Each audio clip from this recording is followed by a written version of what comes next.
Assalamualaikum warahmatullahi wabarakatuh.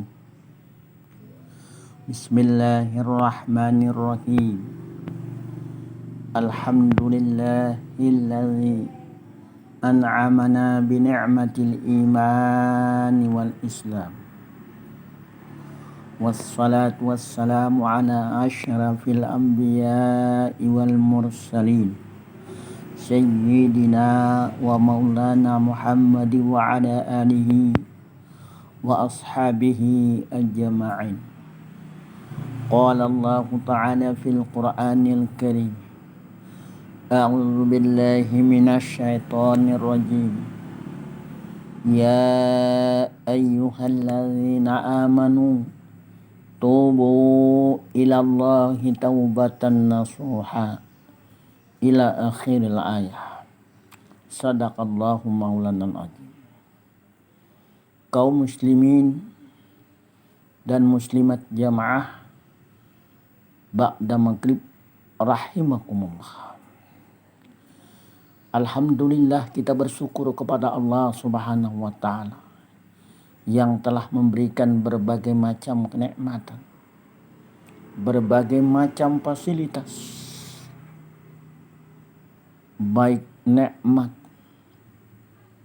yang tampak bisa kita lihat dengan mata maupun nikmat yang tersembunyi tetapi dapat kita rasakan.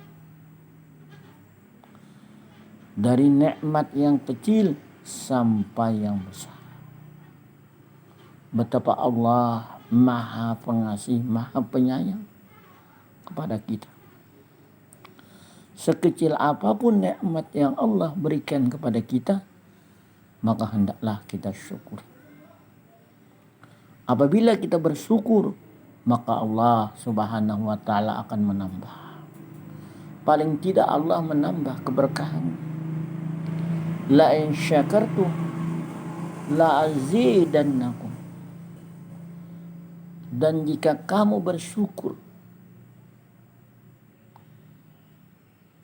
terhadap nikmat yang telah kuberikan kepadamu, kata Allah, la azidannakum, maka sesungguhnya aku akan menambah nikmat itu kepadamu. Kaum muslimin jamaah ba'da maghrib rahimakumullah. Salawat dan salam terlimpah dan tercurah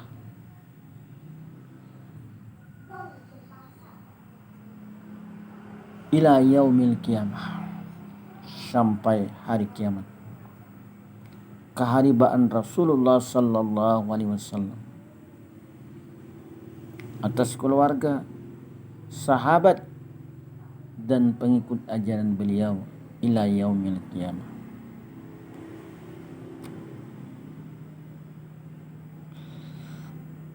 Mari kita mulai pengajian kita. Pengajian kita pada pertemuan kali ini adalah pertemuan perdana, ini yang pertama. Dan setiap ba'da maghrib insyaallah kita akan membahas, mengupas, membicarakan tentang rahasia-rahasia yang terkandung dalam kitab Sarantang Seruntung yang dikarang Kiai Haji Mahmud Hasil Al-Banjari. Pada pertemuan kali ini, pertemuan yang pertama, kita akan membahas tentang hikmah bertobat.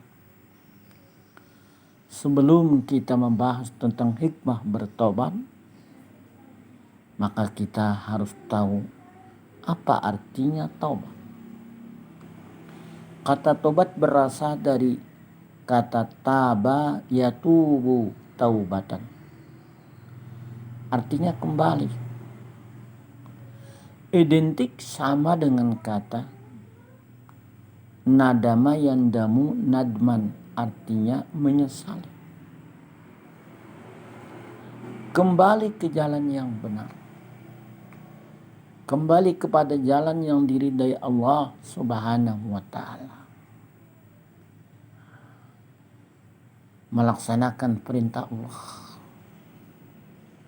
Itu orang-orang yang bertaubat. Kembali kepada jalan yang diperintahkan Allah. Jalan untuk berbuat kebajikan. Jalan untuk berbuat ketaatan kepada Allah Subhanahu wa ta'ala.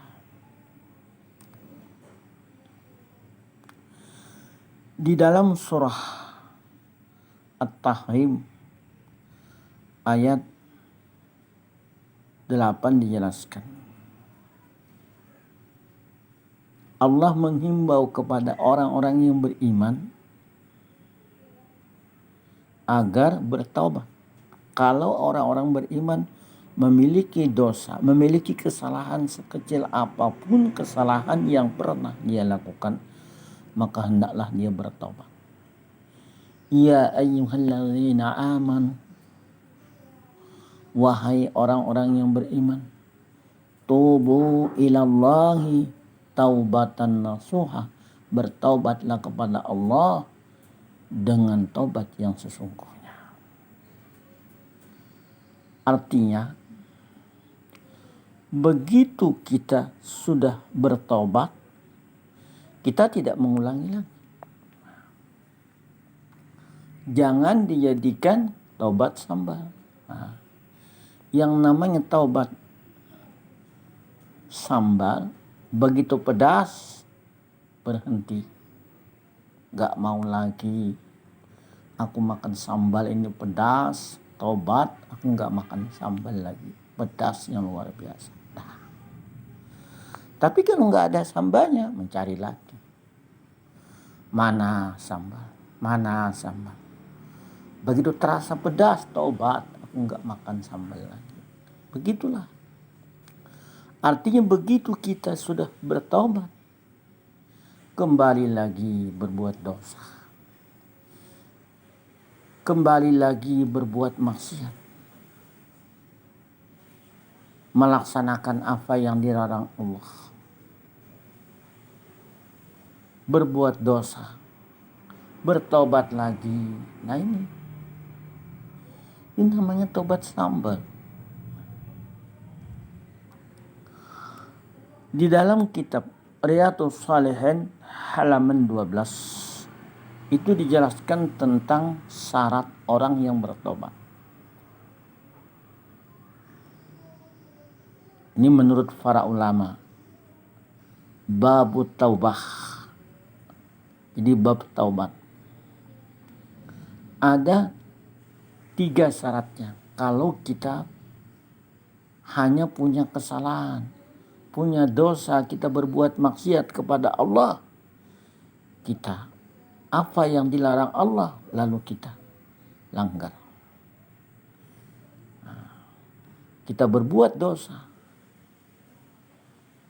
Itu syaratnya hanya ada 3. Tetapi apabila kita berbuat kesalahan dengan manusia, barangkali mengambil barang hak milik kawan kita, maka kita harus mengembalikan. Karena kalau punya kesalahan dengan manusia, itu harus dia minta maaf dulu. Barangkali ada menghina, mencaci maki, menggibah kawan atau tetangganya, dia mohon maaf dulu. Perkara dia memaafkan atau tidak jadi masalah. Yang penting kita sudah minta maaf. Kalau kita sudah minta maaf, itu perkara orang memaafkan atau tidak, gak jadi masalah. Yang penting kita sudah minta maaf. Nah, karena syaratnya 4. Yang pertama, ini yang pertama syaratnya. ayyaqla'a anil maksiyah, meninggalkan perbuatan maksiat, meninggalkan perbuatan dosa. Nah, dulunya berbuat dosa maka dia tinggalkan. Dia tidak lagi berbuat dosa, itu syaratnya yang pertama. Yang kedua, ayyandama ala fi'liha, menyesali perbuatannya, lalu menyesali sampai menitiskan air mata. Ya, menyesali, kenapa saya berbuat dosa, kenapa saya berbuat maksiat. Ya, lama saya hidup di dunia, tetapi sedikit sekali saya berbuat kebajikan. Saya hanya banyak berbuat dosa. Sekecil apapun dosa yang kita lakukan, kita harus bertobat.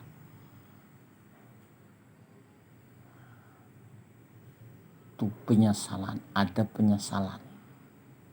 Yang pertama tadi, tidak meninggalkan perbuatan itu. Yang kedua, penyesalan. Terkadang nggak menyesal, begitu ada kesempatan berbuat lagi. Nah, ini namanya tobat sambal. Yang ketiga, ayyak jama an la ya'uda ilaiha abada, senantiasa, artinya melazimkan dirinya senantiasa, an la ya'uda ilaiha abada, tidak kembali kepada perbuatan dosa itu selama-lamanya, tidak kembali lagi. Ini ada. Yang pertama meninggalkan, yang kedua menyesali, yang ketiga tidak kembali lagi. Kalau kembali lagi namanya tobat sambal. Kalau dia punya kesalahan dengan manusia, maka dia harus minta maaf. Kalau mengambil barang, nah itu harus dikembalikan. Kalau nggak ada lagi bagaimana? Ya minta maaf lah. Sudah habis, ya barangnya dimakan, uangnya sudah dipakai, nggak bisa mengganti. Nah, perkara dia mau atau tidaknya memaafkan, yang penting kita sudah minta maaf.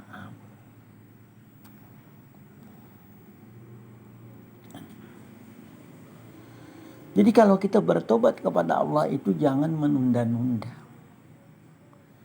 Kalau berbuat dosa malam hari, siangnya tobat. Siang berbuat dosa, malamnya bertobat. Jangan menunda-nunda sampai 1 minggu, bahkan sampai berbulan-bulan, bertahun-tahun, beberapa tahun tidak mau bertobat. Selalu melakukan perbuatan maksiat. Kita tidak tahu yang namanya ajal kita. Begitu datang ajal kita tidak bisa dimundur, tidak bisa dimajukan lagi. Nah ini. Justru itu kita waspada. Idza jaa ajaluhum la yastakhiruna sa'atan wa la yastaqdimun. Idza jaa ajaluhum, apabila tiba ajal mereka,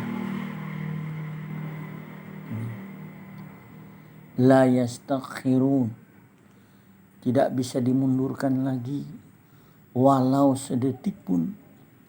Wala yastaqdimun, tidak bisa juga dimajukan.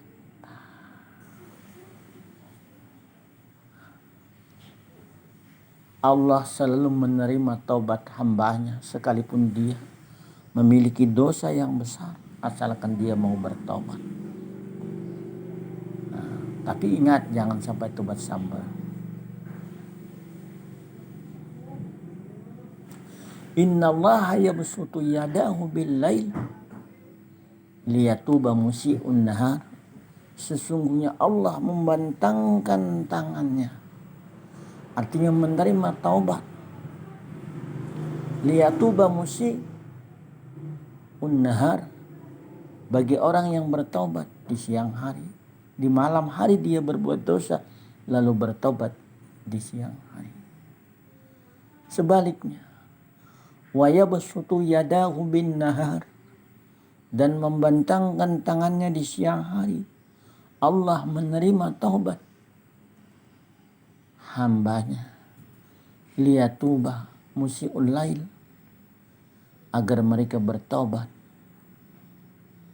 itu di malam hari, hatta tatlu asyamsu min maghribiha. Nah, kecuali matahari itu terbit di tempat terbenamnya. Jadi kalau sampai sudah matahari itu terbit di tempat terbenamnya, matahari kan terbitnya di mana? Di timur. Nah, nanti pada akhir zaman matahari itu terbitnya di barat. Nah, terbenamnya di timur. Itu taubat sudah tidak diterima lagi. Atau barangkali napas sudah berada di tenggorokan, taubat juga sudah tidak diterima lagi. Innallaha azza wa jalla yaqbalu taubatal abdi ma lam yughargir. Sesungguhnya Allah azza wa jalla menerima taubat hambanya malam yughargir, selama napas berada di tenggorokan, itu masih diterima. Sekarang mari kita lanjutkan kajian kita tentang hikmah. Hikmah apa rahasia bagi orang yang selalu bertobat kepada Allah Subhanahu wa ta'ala? Ada rahasia. Di apa hikmahnya? Pembelajaran yang dapat kita ambil, apa yang kita rasakan, apa yang kita nikmati apabila kita bertobat kepada Allah Subhanahu wa ta'ala. Maka hikmah akan bisa kita rasakan setelah kita bertobat. Yang pertama, hikmahnya liyakhlusa min sukhtillahi wa muqtihi.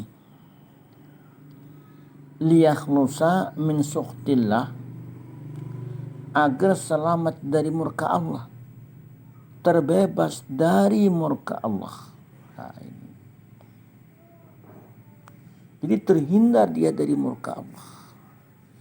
Jadi jangan sampai kita menjadi orang yang dimurkai Allah, menjadi orang yang dibenci Allah. Maka kita berusaha agar kita menjadi orang yang disayang Allah, orang yang selalu dicintai Allah. Sebagaimana Nabi kita Muhammad sallallahu alaihi wasallam, Nabi besar Muhammad sallallahu alaihi wasallam, orang yang dicintai Allah. Maka kita selaku umatnya menjadilah orang yang dicintai Allah.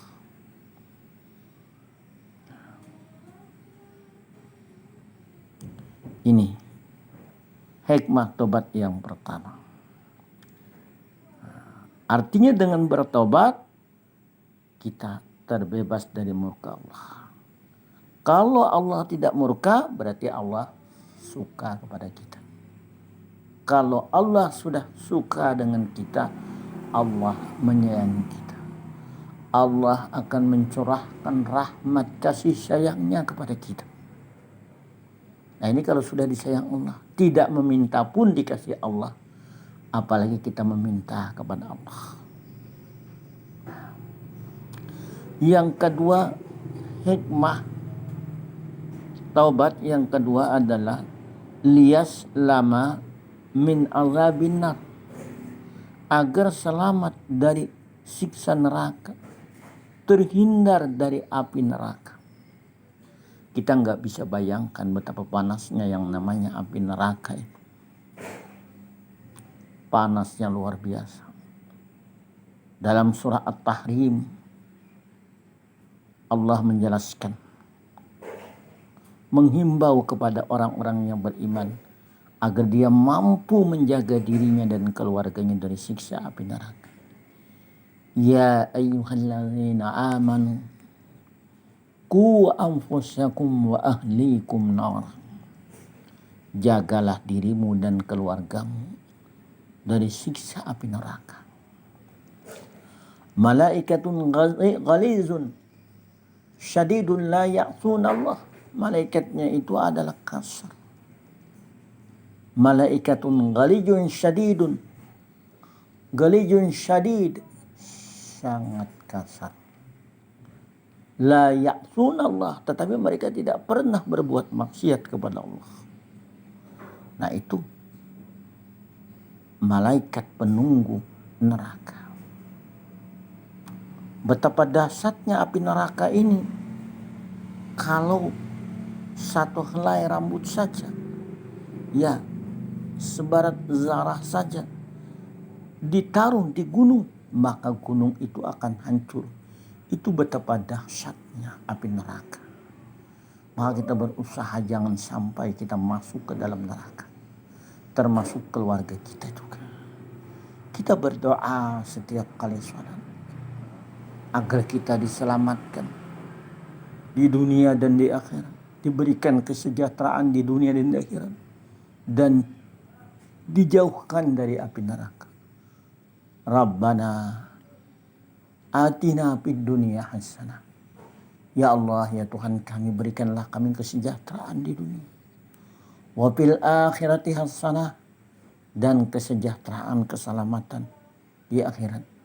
Wa qina adzabannar, dan jauhkanlah kami dari siksa api neraka. Nah, ini yang kita harapkan. Yang ketiga, hikmah orang yang bertobat adalah, ini yang ketiga, wa yanju min halakil iman, supaya selamat dari kebinasaan iman, terhindar dari keluarnya iman dari roh kita, dari jiwa kita. Makanya orang berbuat dosa itu karena imannya sudah keluar. Tidak ada lagi imannya dalam hatinya. Pada saat ada imannya, maka dia tidak berbuat. Begitu dia sadar, maka iman itu akan masuk lagi, muncul lagi. Makanya kalau kita baca dalam satu hadis, al-imanu yazid wa yanqus. Iman itu terkadang bertambah dan terkadang berkurang. Nah, begitulah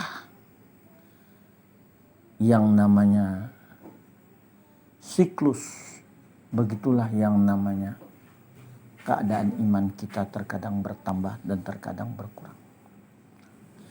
Yang tidak pernah bertambah, tidak pernah bertambah dan tidak pernah berkurang, itu imannya malaikat. La yazidu wa la yanqus, tidak bertambah dan tidak berkurang. Sedangkan imannya para nabi, yazidu, bertambah, wa la yanqus, dan tidak berkurang. Sekalipun nabi itu diuji dengan ujian yang sangat berat, maka keimanan nabi tidak pernah berkurang. Justru diuji semakin mengkristal, semakin kuat iman nabi. Kalau kita tidak, kalau diuji, nah inilah iman melayang bagaikan kapas. Makanya banyak orang yang terkadang ya lama hidup di dunia baru sadar untuk bertobat. Bahkan ada yang sampai sakratal maut meninggal, ya berlumuran dosa, tidak bertobat. Nah, kita berdoa jangan sampai kita harus mati husnul khatimah. Kita berdoa, Allahumma inni a'udzubika, Allahumma inni a'udzubika, Allahumma inni as'aluka husnul khatimah. Ya Allah, aku minta kepadamu, aku mohon kepadamu husnul khatimah, akhir hayat husnul khatimah. Artinya baik, dalam keadaan baik, dalam keadaan beramal, dalam keadaan beribadah, begitu. Ya, Allah begitu dicabut nyawa kita dalam keadaan beribadah. Jadi begitu Allah memanggil kita menghadap Allah, kita dalam keadaan beribadah, dalam keadaan beramal. Nah begitulah. Jadi kematian itu tergantung kebiasaan kita. Kalau kita terbiasa beribadah, terbiasa beramal, insya Allah nanti kematiannya itu dalam keadaan beribadah. Terbiasa membaca Al-Quran, banyak sudah bukti ya habis membaca Al-Quran meninggal. Nah, terbiasa sholat, begitu salam ke kanan ke kiri meninggal. Selanjutnya yang keempat adalah hikmah yang keempat, lihat pura sa'adat dunia wal akhirah. Ini agar beruntung di dalam kehidupan dunia dan akhirat. Nah ini yang keempat. Jadi untuk bisa meraih keberuntungan ini banyak yang kita lakukan. Banyak berzikir kepada Allah. Insya Allah kita beruntung. Wadkurullaha katsiran la'allakum tuflihun. Dan berzikirlah kepada Allah dengan sebanyak-banyaknya agar kamu beruntung.